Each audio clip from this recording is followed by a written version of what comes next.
कब्रें देखी हैं, सारी कब्रें सलामत है?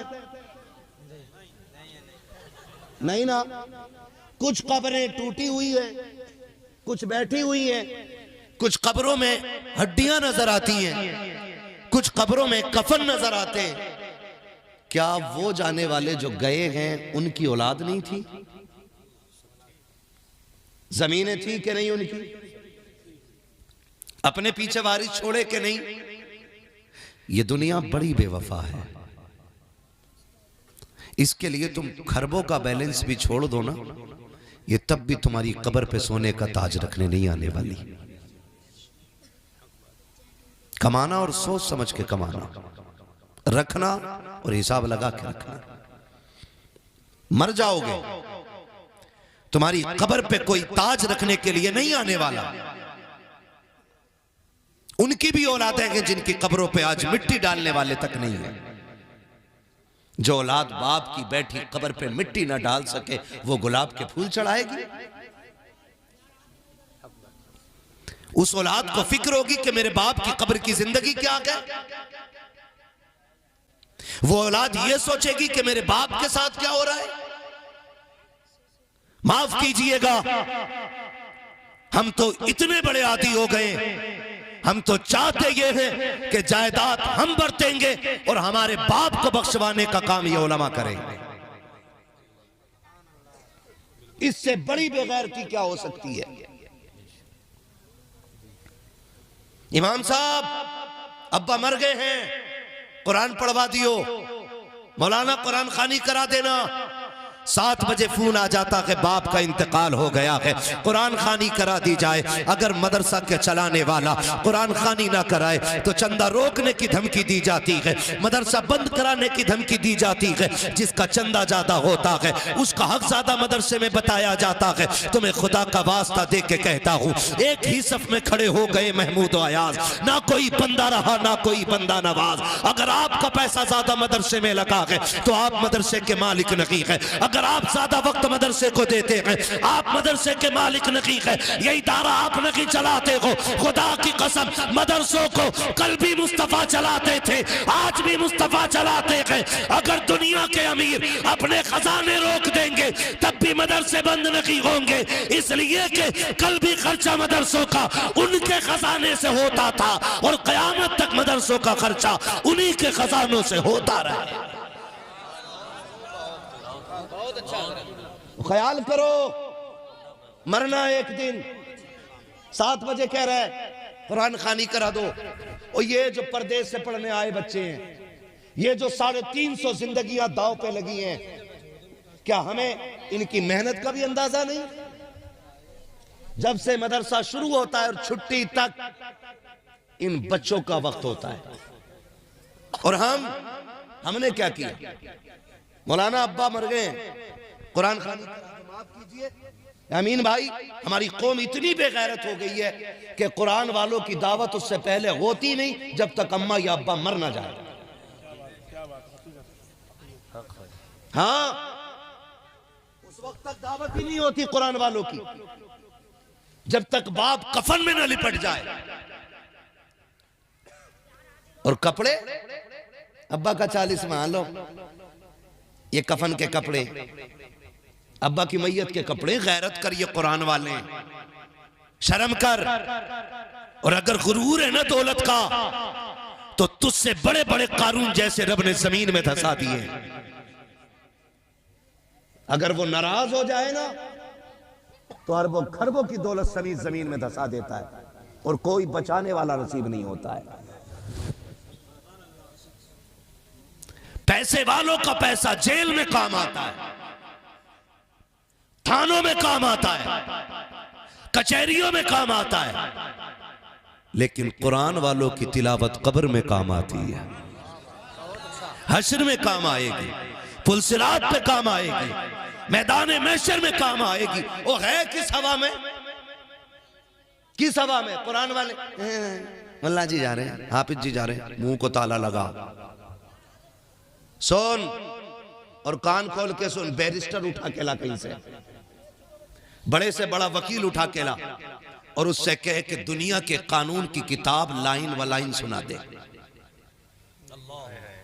एक पेज नहीं सुना सकता है। मैं मदरसे से 10 साल का हाफिज कुरान उठा के लाता हूं। इनसे कहो कि तुम रब के कानून की किताब का कुछ हिस्सा सुना दो, ये बैठ जाते हैं तो पूरा कुरान मुकम्मल करके उठा करते हैं। ये करम हुजूर का नहीं तो फिर किसका है? हमारे रवैये हालात ऐसे, माफ कीजिएगा, अब्बा मर जाए, कह रहा 3 बच्चे दे दो, 3 दिन कुरान पढ़वाना अब्बा की कब्र पे। अब तो फैशन चल गया है, ये फैशन ही कहता हूं मैं इसे। वहां कब्र है अब्बा की बगल में, कहीं 300 साल पुराने कब्रिस्तान है, कहीं 250 साल, कहीं 500 साल। इतनी जगह नहीं होगी वहां पे कि पैर रखो और कब्र ना आए। हमारे सामने कब्रिस्तानों की नोयतें बदल गई भाई। 6-6 फीट मिट्टियां पड़ गई, 2 मंजिला कब्रिस्तान हो गए। उससे पहले भी दफन हुए होंगे। ट्रेंड चला दिया, अब्बा मर गया, 3 हाफिज कुरान दे दो, कब्र पे कुरान पढ़वाना है। तुम्हें खुदा का वास्ता दे के कहता हूँ, कुरान पढ़ने वालों पे सितम ना किया करो। 500 रुपए और एक जोड़े के बदले में 3 दिन कुरान वालों को कब्रिस्तान में रख के कुरान पढ़वाया जाता है। इससे क्या लगता है आपको कि इससे मरने वाले को राहत होती होगी? अल्लाह राजी होगा? खुदा की कसम, अगर किसी को दुख दे करके कुरान नहीं, आप पूरी जिंदगी तिलावत करा लो, अल्लाह उस वक्त तक राजी नहीं होगा जब तक दुखी दिल का तुमसे हिसाब पूरा नहीं लेंगे। तरीका है कोई हमारा? अल्लाह तौफीक देना, अपने बच्चों को कुरान वाला बनाओ। किसको बोलो? नाराज होके बैठ के मुखिया, किसको पढ़ाना है कुरान? जोर से किसको? ये बीच वाले भी बोले किसको?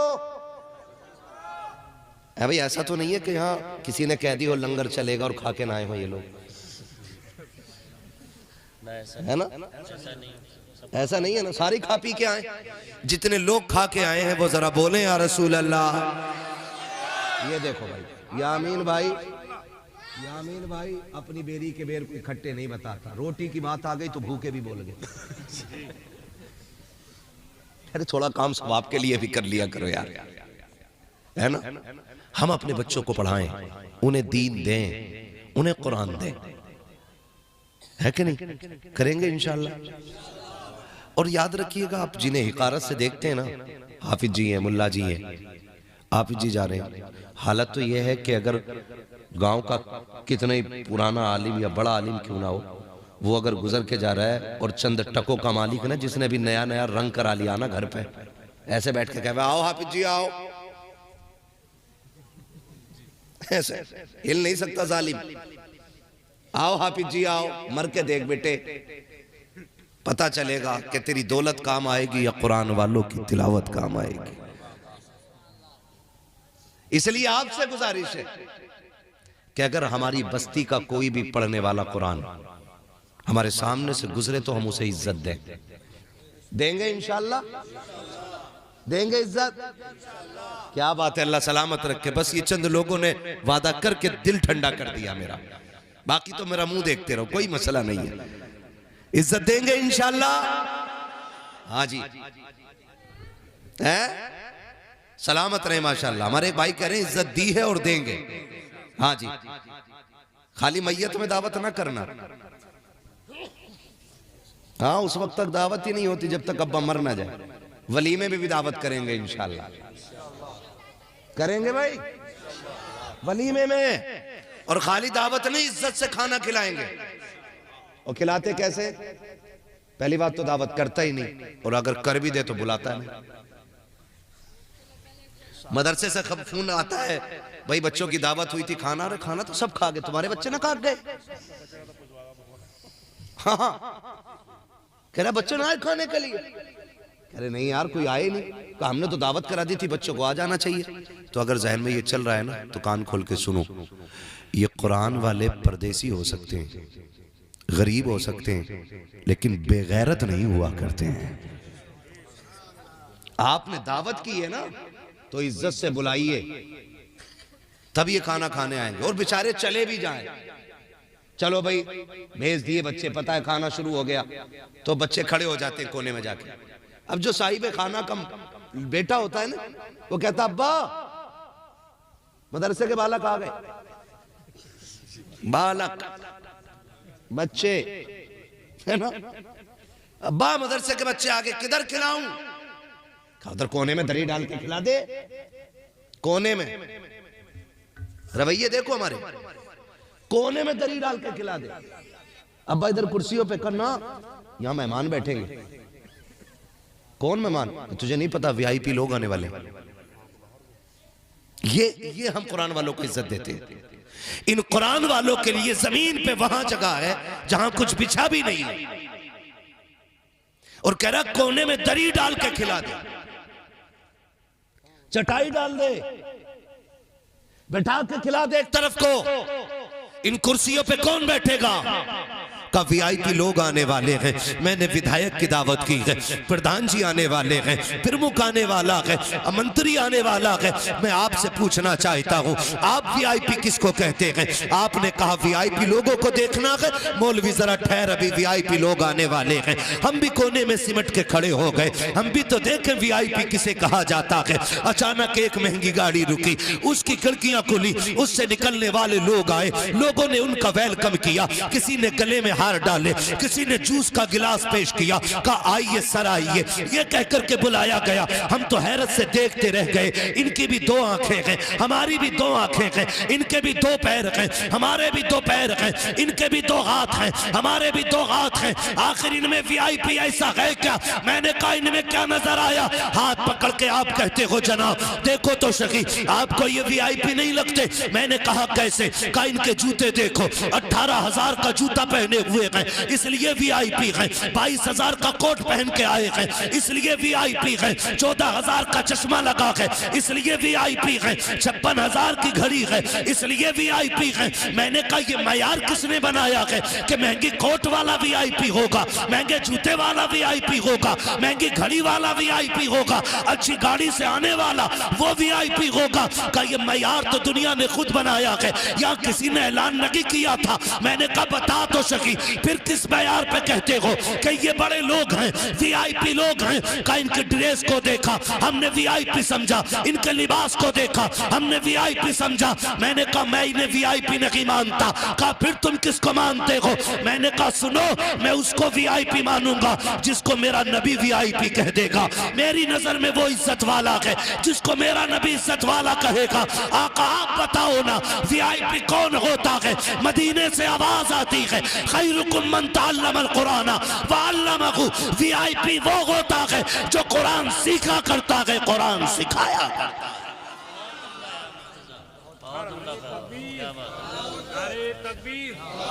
जज़ाकल्लाह।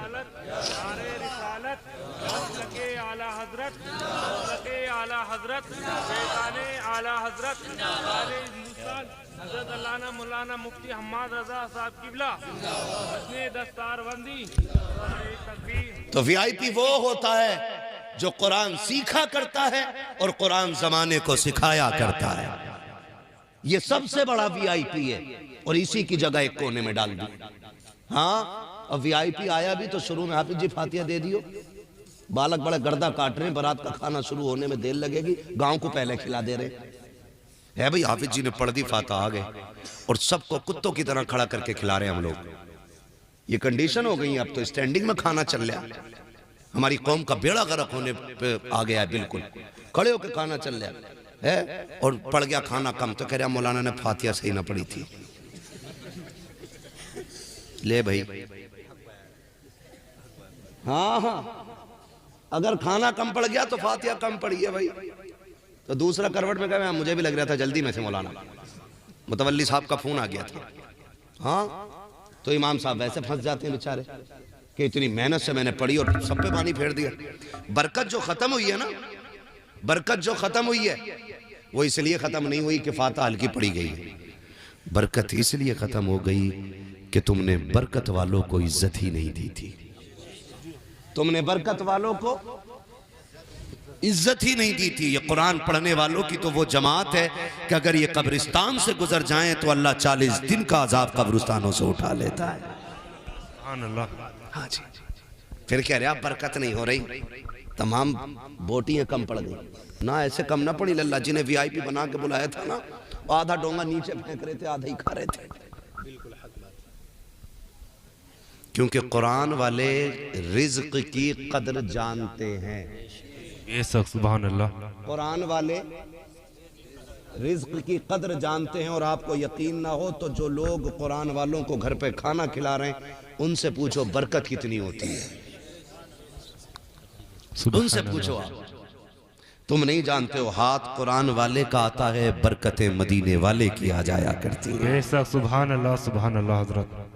ये वो जमात है जहां हाथ डालते वहां बरकत हो जाती है। और हमारे घरों की बरकतें रूठ गई। खुदा के वास्ते इज्जत दिया करे कुरान वालों को, देंगे ना इंशाअल्लाह। इंशाअल्लाह अल्लाह करे दूल्हा आपका बेटा बने, भले बारात में लेके जाओ या न लेके जाओ, लेकिन वलीमे में जरूर कुरान वालों को खिलाओगे।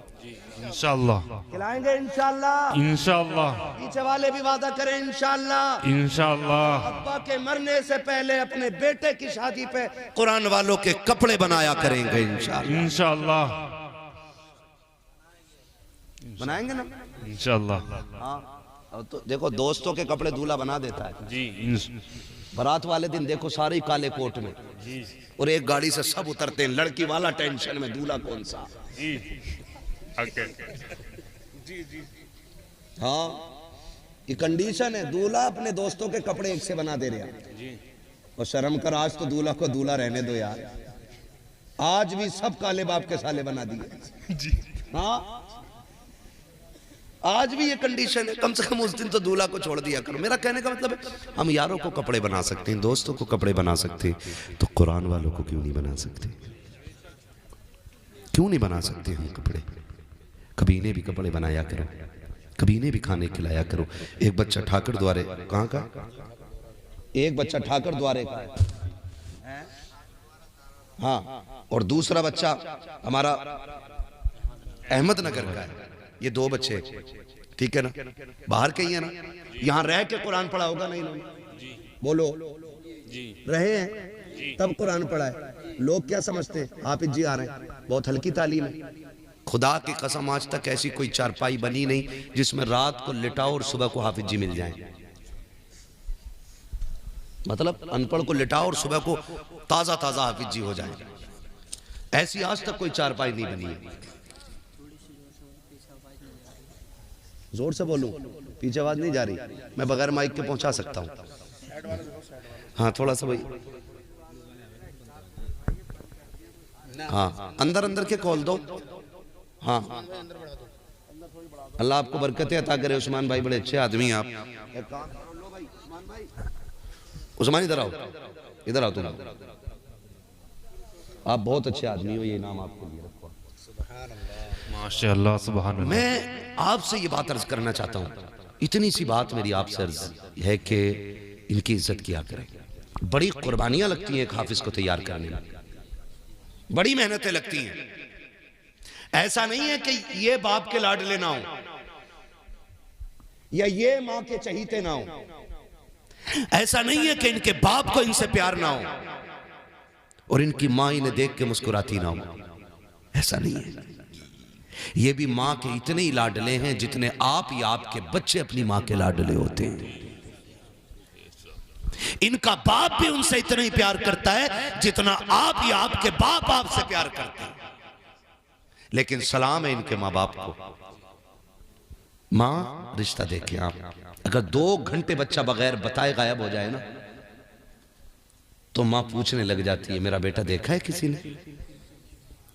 दरवाजे पे आके खड़ी हो जाती है, और जाने वाले बस्ती का होता तो कहती है मेरे बेटे का नाम यह है, तूने देखा है कहीं?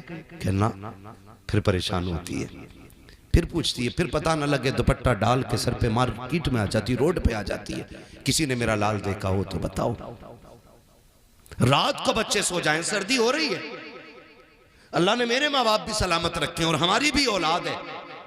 हम तो अपने आप को देखते हैं कि रात में 3-3 मरतबा उठ के बच्चों का कंबल चेक करते हैं कि कहीं मुंह तो नहीं खुल गया, सर्दी है, कहीं पैर तो नहीं निकल गए बाहर कंबल से, कहीं बच्चे का सर तो बाहर नहीं आ गया कि उसको ठंड ना लग जाए।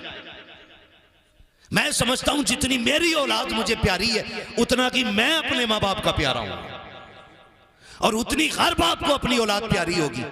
सच है कि नहीं भैया? बोलो है कि नहीं? है उस्ताद। हर बाप को अपनी औलाद प्यारी है। और सच्ची बताऊं, कितने माँ बाप ऐसे हैं जब शाम को मजदूरी करके लौटते हैं ना और खाने की चीज कोई भी मंडी बाजार से लेके आते हैं ना, और बेटा सो जाए तो बीवी से पूछता है कि इमरान कहाँ है, कि वो सो गया, कि उठा जल्दी। वो कहती है अभी सोया, कि उठाना, आज उसकी पसंद की चीज लेके आया हूँ, बेशक सुभान अल्लाह। आज उसके पसंद की चीज लेके आया हूं। ये एक बाप का रिश्ता बेटे से होता है। ऐसे ही कोई दीन नहीं सीख जाता है, ऐसे ही कोई हाफिज नहीं बन जाता है। एक बाप रात को थक के आने वाला, अगर बेटा कहे अब्बा मेरे लिए कार लानी है, और बाप की हैसियत ना भी हो ना, मालिक से कहता सुन आज पैसे ज्यादा दे दे, ओवर टाइम ड्यूटी करके मैं तेरा कर्जा उतार दूंगा। और सच्ची बात तो यह है कि बाप कितना भी थक के आए और औलाद के पसंद की चीज गोद में ला के डाल दे और औलाद मुस्कुरा दे तो बाप की सारी थकन उतर जाया करती है। यह हर बाप का रिश्ता अपनी औलाद के साथ है। ये भी किसी माँ बाप के बेटे हैं। ऐसे ही बेटियों बेटे कुरान नहीं पढ़ते हैं, ऐसे ही दीन घर नहीं आया करता है। जितने मिंबर पे लोग बैठे हैं, आपके इमाम साहब से लेकर के मुझ जैसे गुनाहगार तक, एक एक कुरान वाले की तरफ से जिम्मेदारी के साथ ये बात कहता हूँ। जब हम मदरसों में पढ़ने के लिए जाते थे, हमारी माँ भी रोया करती थी, बहन भी रोया करती थी, बाप भी छुप छुप के आंसू बहाता था, बाप की आंख में भी आंसू होते थे। ऐसे ही बेटों की जुदाइयां बर्दाश्त नहीं होती हैं। कितने बेटे माँ बाप के बगैर रहे हैं, तब जाके दीन आया करता है। पूरी गारंटी के साथ कहता हूं, एक एक फर्द मेरी बात की तायीद करेगा। जब मदरसे की छुट्टी होती थी, हमारी माँ को पता होता था बेटा कब घर आएगा।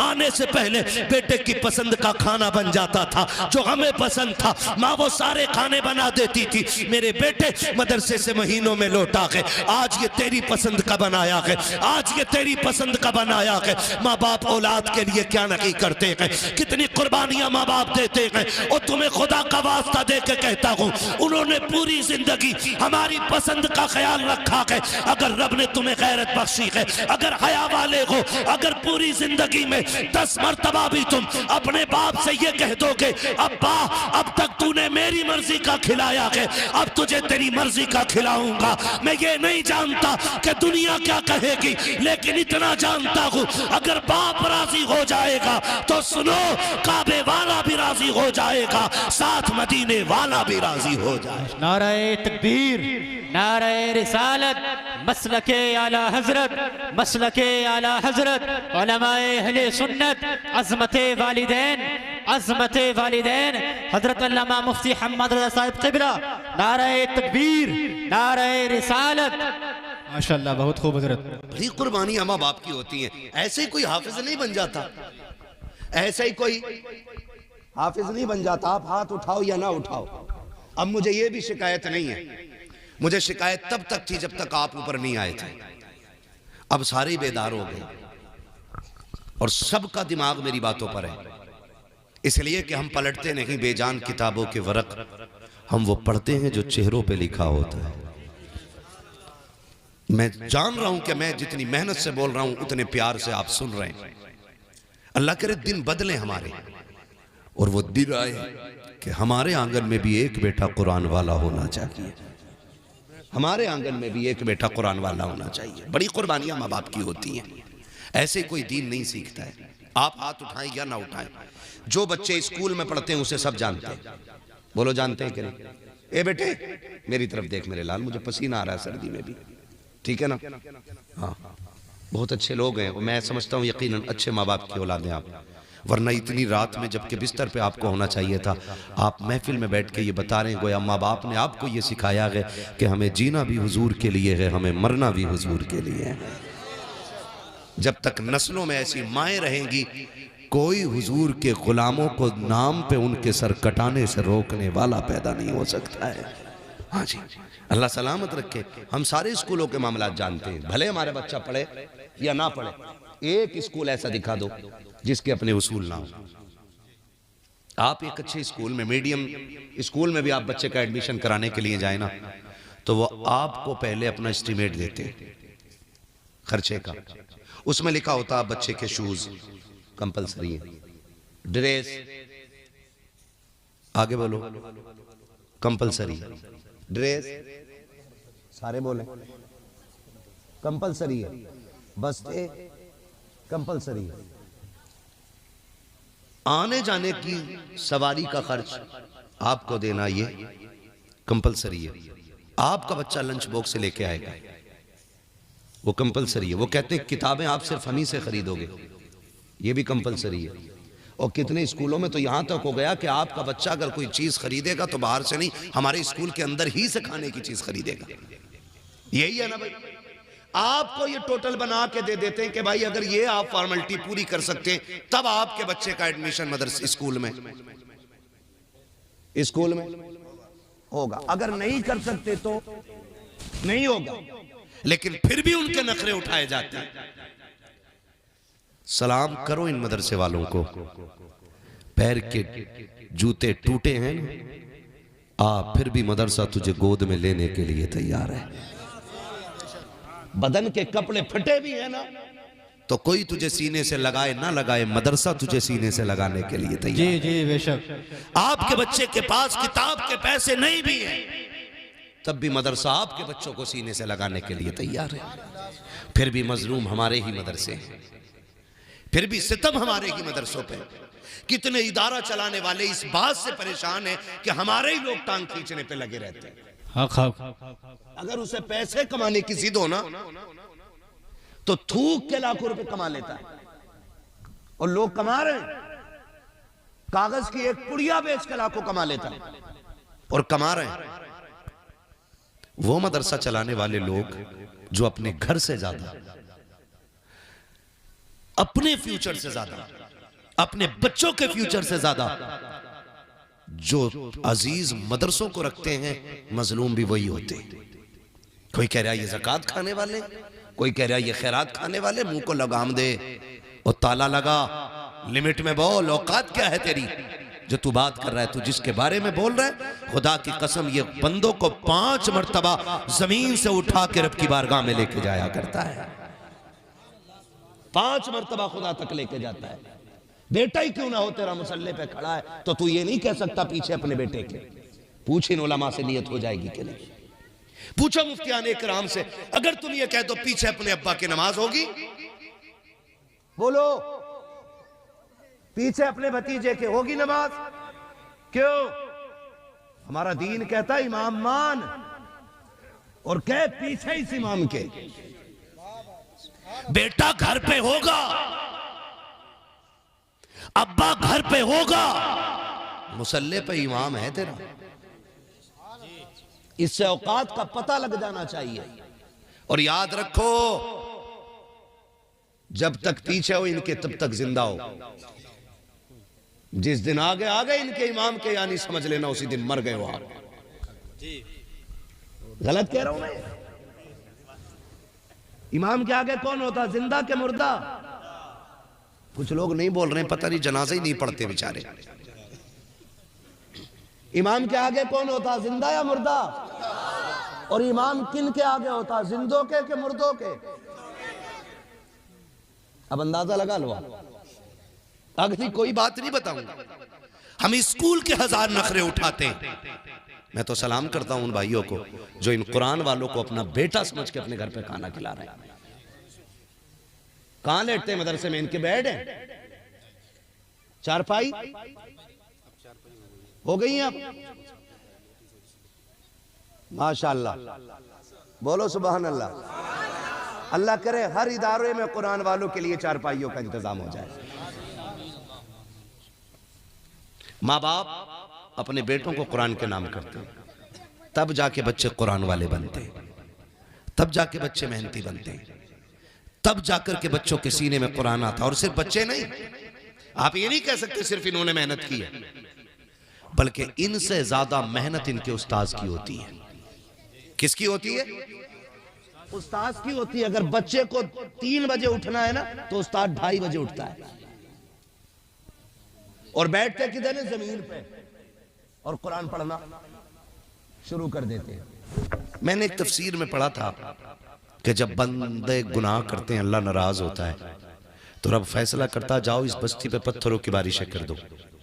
सूरह फातिहा की तफसीर में ये, जब फरिश्ते अज़ाब के पत्थर लेके उतरते हैं, अभी आधी रात तय करते हैं, हुक्म होता लौट आओ, तो वो जाके कहते मालिक तेरा फैसला खता से पाक है, तूने भेजा था हमें इन पे अजाब नाजिल करने के लिए, वापस क्यों बुला लिया?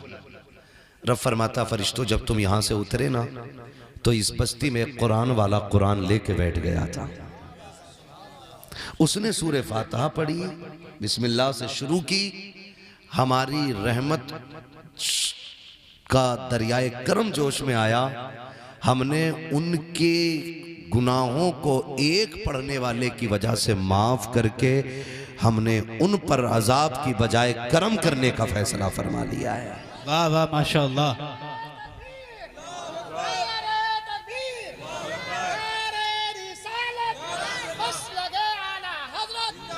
खत्म कर लेंगे।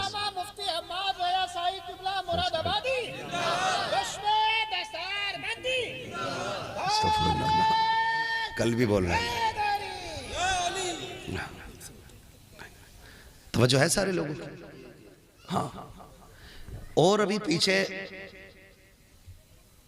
एक अदर कंट्री में जलजला आया, पूरी कंट्री में बड़ी बड़ी इमारतें तहस नहस हो गई, रोड फट गए, गाड़ियां धंस गई, पूरा मुल्क जो था जलजले से बर्बाद हुआ। लेकिन उसी मुल्क में एक छोटी सी बस्ती थी जिसमें एक दिन के बराबर भी नुकसान नहीं हुआ। बड़े बड़े साइंटिस्ट ना वहां पे मशीनें लेके पहुंच गए, ये देखें जमीन में यहां क्या है कि जलजले से नहीं हिली, मशीनें लगाई, सब जमीन चेक की। एक फकीर का गुजर हुआ, उसने कहा क्या कर रहे हो? कहा बाबा जी चेक कर रहे हैं कि ये जमीन जलजले से हिली क्यों नहीं। उसने कहा मशीनें खोल लो। तुम्हारी मशीनें नहीं बताएंगी। कहा फिर तुम बताओ। कहा ये बस्ती इसलिए बच गई कि इस बस्ती में कुरान पढ़ाया जाता है। जिस जमीन पे कुरान पढ़ा जाता है उस जमीन पे जलजलों के नुकसानात नहीं होते। और ये गारंटी है, जाके चेक कर लेना, जिस बस्ती में मदरसे होते हैं उस बस्ती में रिज्क की कसरत हो जाया करती है, कसरत हो जाया करती है। खिला रहे हैं लोग खाने कुरान वालों को, बेटा समझ के आवाज दे रहे हैं। और कितने तो इतने अच्छे भी होते हैं, बाजार का दिन होता ना, हम गांव वाले लोग हफ्ते में 1 या 2 दिन बाजार होता है, तो बाजार से हमारे घर चीज आती है खाने पीने की। आती है कि नहीं भाई? बोले आती है कि नहीं? जब अपने बेटों को हिस्सा बांटा जाता है, मौलाना अनस साहब, जब अपने बेटों को हिस्सा बांटा जाता है तो घर के वारिस पता क्या कहते हैं? ये हाफिज जी के लिए रख दो, ये उनका हिस्सा है। खुदा की कसम खा के कहता हूं, जब वो ये कहते होंगे ना ये हाफिज जी के लिए उठा के रख दो, तो खुदा की रहमतें झूम के कहती होंगी तूने किसी के बेटे का एहतराम नहीं किया, तूने मदीने वाले के पहुंचाए हुए कुरान का एहतराम करके दिखा दिया। ऐसे भी घर होते हैं अमीन भाई कि बेटे कह के आवाज देते, वो कितने घर इतने अच्छे होते हैं, कहते ना पहले हाफिज जी खाना खाएंगे उसके बाद तुम खाना खाना। सैयद साहब किबला अगर खाना कम होता है तो पहले कुरान वाले के लिए बचा के रखा जाता है। मैं सलाम करता हूं उन लोगों को जिन्होंने अपने दरवाजे कुरान वालों के लिए खोल रखे हैं, और ऐसे लोग तबाही का इंतजार करें जो कुरान वालों को हिकारत की निगाह से देखते हैं, जिल्लत की निगाह से देखते हैं, जो लावारिस समझते हैं, जो यतीम समझते हैं। अपनी जबान को ताला लगाओ, इन्हें यतीम और लावारिस न समझना, ये तो इतने मुकद्दरों वाले हैं कि ये लावारिस नहीं है, ये यतीम नहीं है, ये वो है जिनका मदीने वाला भी वारिस है, खुद काबे वाला भी वारिस है। नारे तकबीर, नारे रिसालत, मसलके आला हजरत, उलमाए अहले सुन्नत, उलमाए अहले सुन्नत, अज़मते कुरान, अज़मते कुरान, अज़मते हुफ़ाज़, नारे तकबीर, नारे रिसालत, माशाअल्लाह। समझ रहे मेरी बात? और मुझे खुशी हुई मौलाना अनस साहब के हवाले से कि यहाँ सिर्फ बेटे नहीं पढ़ाए जाते, बेटियां भी पढ़ाई जाती हैं। बोलो यार सुभान अल्लाह, ये बड़ी खुशी की बात है और ये बड़े जिगर गुर्दे की बात है। वरना अक्सर लोग बेटियों को यूं नहीं पढ़ाते, कहते हैं ओहो करना भी क्या है, पराए घर जानी है। हाँ क्या कहते हैं? पराए घर जानी है। मुझे ये जुमला ही समझ में नहीं आया आज तक। लोग कहते हैं बेटी पराया धन है, बाप कहता बेटी पराए घर जाना है, और जब पराए घर चली जाती है तो वो कहते हैं पराए घर से आई है। क्या इस बेटी का कोई घर नहीं है? कौन सा घर है? जब हमने उसे यहां पराए घर का कह दिया और उन्होंने भी पराए घर का कहा तो हमने उसे घर कहां दिया? खुदा के वास्ते ये जुमले बेटियों के सामने ना बोला करो कि तू पराए घर की है, तुझे पराए घर जाना है ना। बेटियों को यह एहसास दिलाओ, बेटी ये घर भी तेरा है, वो घर भी तेरा है, वहां दुख हो जाए तो टेंशन ना लेना, अगर फाके भी हो तो समझ लेना बाप का दरवाजा खुला है, जब आएगी तुझे अपने इस घर में तुझे अपना मकाम अलग नजर आएगा। मैं सलाम करता हूं उन माँ बाप को जो बेटियों की तालीम पे पैसा खर्च कर रहे हैं, वरना अक्सर तो कहते नाना बेटे ही पढ़ाने, खाली बेटे ही पढ़ाने, बेटी क्यों नहीं पढ़ा सकते? बेटी पढ़ाया दाने, इसका क्या फायदा? बेटे पढ़ा लो क्योंकि ये यहीं रहेंगे, हमारे काम आएंगे, बेटे बुढ़ापे का सहारा होते हैं। तो सुन, अगर बेटे बुढ़ापे का सहारा होते हैं तो बेटियां आखिरत का सहारा होती हैं। मैं भी एक बेटा हूं, आप भी एक बेटे, ये भी एक बेटे, पूरी जिम्मेदारी के साथ ये बात कह सकता हूं मैं। हम 36 बार कुरान पढ़े, हमें दादा याद नहीं आते। बाप के इंतकाल के बाद 1 लाख बार कुरान खोलेंगे, हमें बाप याद नहीं आएगा, गारंटी के साथ कह रहा हूं। लेकिन बेटी 90 साल की भी हो जाए और जब कुरान की तिलावत के लिए बैठेगी तो उसे कुरान के पारों में बाप का चेहरा दिखाई देता है।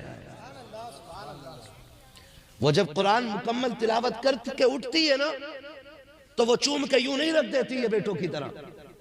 आप देखना, पहली बात तो बेगैरत पढ़ता ही नहीं कुरान, और जागा भी तो शबे कदर में, शबे बारात में, उसमें भी बैठेगा तो दोस्तों के साथ कोनिया मार के कहेगा और बता कल किधर जाना है। 2 रुकू पढ़ के ऐसे पारा बंद करके रख के चल भाई चाबी लगा गाड़ी में, फला मजार पे जाना है। हमारे भी हालात बड़े अजीब है। जब शबे कदर शबे बारात आती है ना तो कब्रिस्तान में जम के जनरेटर चल रहे हैं आजकल, खूब बल्ब लगा दे रहे धड़ाधड़। एक को देखा, एक तो घास काट के अब्बा की कब्र पे चूना फेर रहा था। हाँ भाई, चूना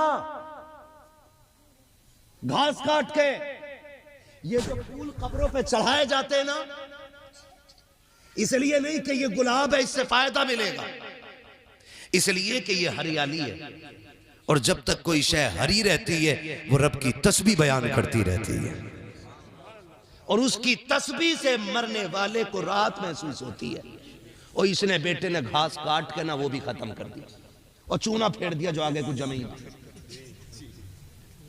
और कह रहा कोने में वो जो देख अलग दिख रही है वो मेरे अब्बा की कब्र है चूने वाली। और शर्म कर, जिंदगी में तो चूना लगाते ही रहा, मरने के बाद भी चूना लगा गया, जमा के लगा रहे चूना। ये हमारे देखो बख्शवाने के तरीके। और शर्म करो यार, तमाम लाइटें लगा दी, तमाम लाइटें, पूरी कब्रिस्तान में लाइटें, और जवान इसी को समझता है कि यही सब कुछ है खुदा के वास्ते। समझो तो सही, जब तुम जनरेटर चला के लाइटें लगा के दूर से खड़े होके बताते हो वो कलवा के अब्बा की कब्र है, वो मलवा के अब्बा की कब्र है, वो बुद्धा के अब्बा की कब्र है, वो जुम्मन के अब्बा की कब्र है, वो अच्छन के अब्बा की कब्र है, अंदर कब्र से आवाज आती है। और नादान मुझे ये तो बता दे, ये जो लाइटें लगाई थी ये किसके लिए है? ये जो बल्ब लगाया है इससे तुझे राहत होगी, इससे आने वालों को दिखाई देगा, इसकी रोशनी से हमारा कोई फायदा नहीं। हम तो मनो मिट्टी में लेटे गए, ना लगाता हाइलोजन, ना लगाता लाकर के बल्ब, ना लगाता CFL, कोई रोशनी लगाता या ना लगाता। अगर हमसे मोहब्बत थी कुरान की एक सूरत पढ़ के कब्रिस्तान में खड़े होकर के हमारी रूह को बख्श देता। सुन, अगर तूने लाइट लगाई है इससे उजाला तुझे मिल जाता, तू कुरान पढ़ के चला जाता, उससे उजाला हमारी कब्रों में हासिल हो जाता। नारे तकबीर,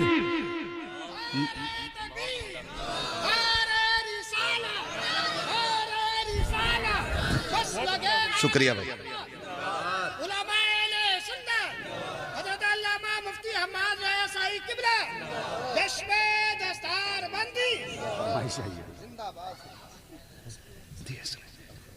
खैरियत है भाई सारे लोग? आज ये मेरे मोहल्ले के लोग कुछ भी कह सकते हैं मुझसे, आप टेंशन ना लो। ये तो ये कह रहे कि 1 घंटा और बोलना है। आपकी क्या राय है? क्या बात है, सलामत रहें। मैं बड़ा खुश होता हूँ हजरत इस बात पे भी यामीन भाई से, ये साहब क़िबला, कि मेरे हिस्से में किरीमी किरीम आती है। जितना मठा होता सारा निकल लेता मेरे आने से पहले ही पहले। अच्छे लोग रह जाते मेरे हिस्से में। यानी वही लोग रह जाते हैं जो सुनने वाले लोग होते हैं। बोले जरा या रसूल अल्लाह। बताओ क्या चाहते हो? ये चाहते हो हमारे मरने के बाद बेटा हमारे चूना लगाए, या ये चाहते हो कि हमारी कब्र में रोशनी का सबब बन जाए हमारा बेटा? ये तभी बनेगा जब हमारे बेटे कुरान वाले होंगे, जब हमारे बेटे दीन वाले होंगे, जब हमारे बेटे शरीयत वाले होंगे, जब इन्हें पता होगा कि ऊपर के चूने से अंदर के चूने का कोई लेना देना नहीं। हाँ, तभी कुछ फायदा हो सकता है। कह रहा हाँ पूरी रात जागा हूं मैं, रत जगा, रत जगे के नाम पे बेड़ा गरक, टंकी फुल करा के हुर्र हुर्र हुर्र, आज किधर उस मजार पे, अब कुछ उस मजार पे, कितनों की टांगे टूटती हैं, एक्सीडेंट होते हैं, 90 से ऊपर गाड़ियां चलाते हैं सारी है कि ज्यादा कब्रिस्तान घूम ले। कब्रिस्तान जाने का क्यों हुक्म था? इसलिए था कि तुम कब्रिस्तान जाओ, अपने मरने वालों की कब्रें देखो, कुछ पढ़ के उन्हें बख्श दो, उनका फायदा हो जाए, और उसे देख के अपने अंजाम की फिक्र हो जाए तो तुम्हें फायदा हो जाए। इसलिए आपको हुक्म था कि आप कब्रिस्तान जाओ। कोशिश करें अपने बच्चों को कुरान वाला बनाएं, अपने बच्चों को दीन दें। यहां लोग मरते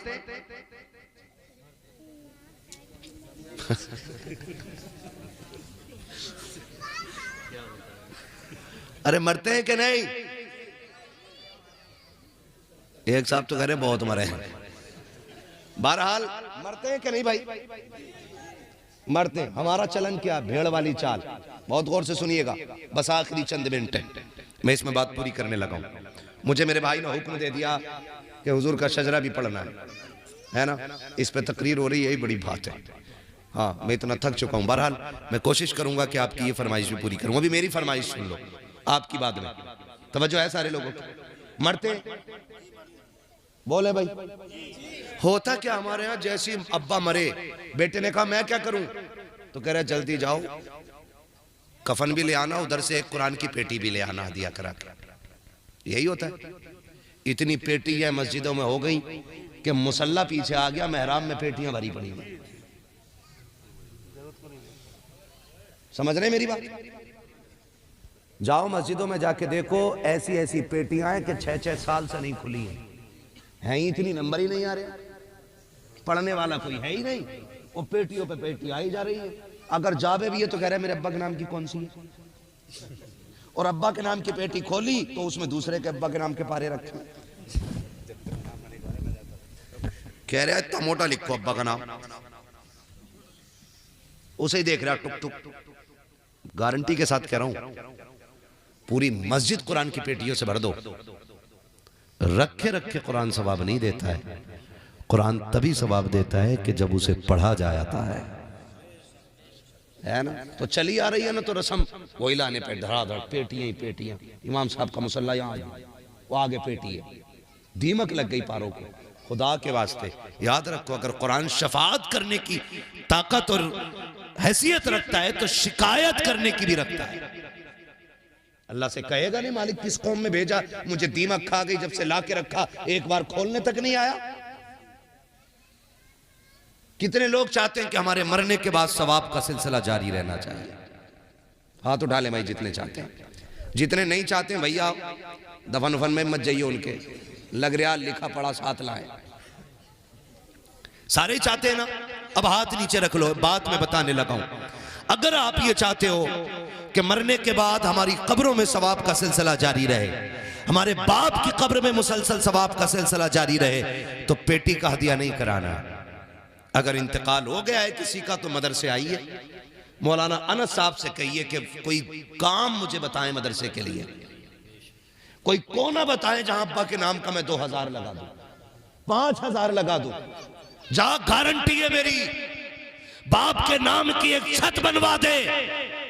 जब तक ये मदरसा कायम रहेगा, कोई तेरे लिए हाथ उठाए या ना उठाए, इसके नीचे बैठ के जब भी कुरान पढ़ा जाएगा उसका सवाब तेरे बाप की कब्र में बगैर पहुंचाए आना शुरू हो जाएगा। करेंगे इंशाल्लाह ये काम? तो ये बंद करो, है ना। अजीब हाल है, एक हंगामा महशर हो तो भूलूं उसको, सैकड़ों बातों का रह रहे के ख्याल आता है। मैयत की खबर आई ना, अकलमंद बैठ के कह रहा बिरयानी कौन सी बननी है, 11-21 की बननी है कि शरबती की बननी है। कहा क्यों? कहा भी लोग भी आएंगे ना खाने के लिए, और शर्म कर, ये दफनाने वाले लोग हैं, खाने वाले नहीं। लेकिन जब बन जाता तो फिर मुखिया भी कह रहा खा के ही चलूं। घर में करोड़ों की जायदाद है, लेकिन मैयत की रोटी पे वहां पड़ा है। हमने मुर्दों को इतना अकेला कर दिया यामीन भाई, दफन करने की देर नहीं होती, प्लेटों पे दौड़ जाते, प्लेटों पे दौड़ जाते। शर्म करो यार। पहले गरीब बड़े वजन में दबा हुआ है, उस पर पहले ही हॉस्पिटल का कर्जा बहुत है। अब ये 11-21 की बिरयानी के चक्कर में उसे और कर्जा लेने पे मजबूर न करो। क्या चला जाएगा? 2 घंटे लेट घर जाके खा ले रोटी, मर जाएगा? नहीं ना।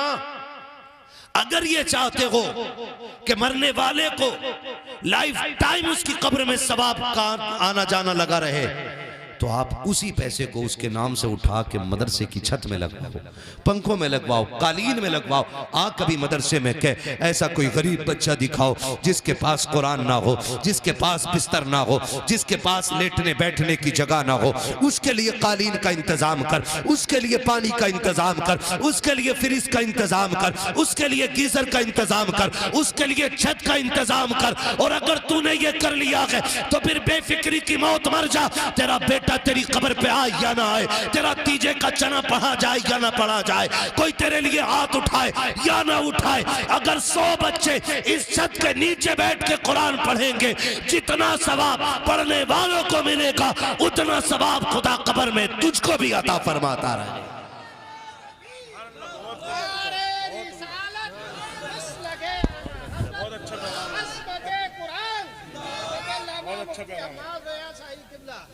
करेंगे इंशाल्लाह। अब बंद करो पेटी लाना और रोटियां खिलाना। लोग कहते चल दफन में जा रहे हैं, रोटी वहीं खा लेंगे। हिसाब लगा के चलने निकले इन चीजों से। ये तमाम फालतू की चीजें हो गई। काम करो, काम मदरसे मजबूत करो, अपने इदारे मजबूत करो। जिस घर में इल्म वाला होता उस घर में ना बदअकीदगी नहीं आती है। हाँ, बदअकीदगी नहीं आती है उस घर में। वो नस्लें खराब नहीं होती जिनमें कुरान वाले होते हैं। बेटों को भी पढ़ाइए और साथ बेटी को भी पढ़ाइए। बेटियों की तालीम इतनी मजबूत कर दो, इतनी मजबूत कर दो कि जहां जाएं दुनिया कहे फलां की बेटी आई है जब से पूरे घर को जन्नत बना के रख दिया है। ऐसे काम कर जाओ। आपका बेटा आलिम होगा, 4 लोग तारीफ करेंगे, और बेटी अगर आपकी ना होनहार होगी ना तो 7 नस्लों तक याद रखी जाती है कि एक बेटी इल्म वाली आई थी, पूरी नस्ल में अल्लाह ने बरकतें नाजिल फरमा दी हैं। पढ़ाएंगे बेटियों को भी इंशाल्लाह। और फ्री ना पढ़ाइएगा, फ्री ना पढ़ाइएगा। आप बेटियों की तालीम पे खर्च कीजिए और एहसास दिलाइए कि हम बेटों से ज़्यादा बेटियों को प्यार करते हैं। फिर खुदा की कसम जब ये कुरान खोला करेंगी ना, इन्हें तुम्हारे चेहरे दिखाई दिया करेंगे। ये कहा करेंगी अल्लाह मेरा बाप कब्रिस्तान में है, उसकी मेहनत और उसके पैसे से मैं पढ़ी हूँ। अल्लाह जो कुरान आज मैंने पढ़ा है इसका सवाब मेरे बाप की रूह को अता फरमा दे।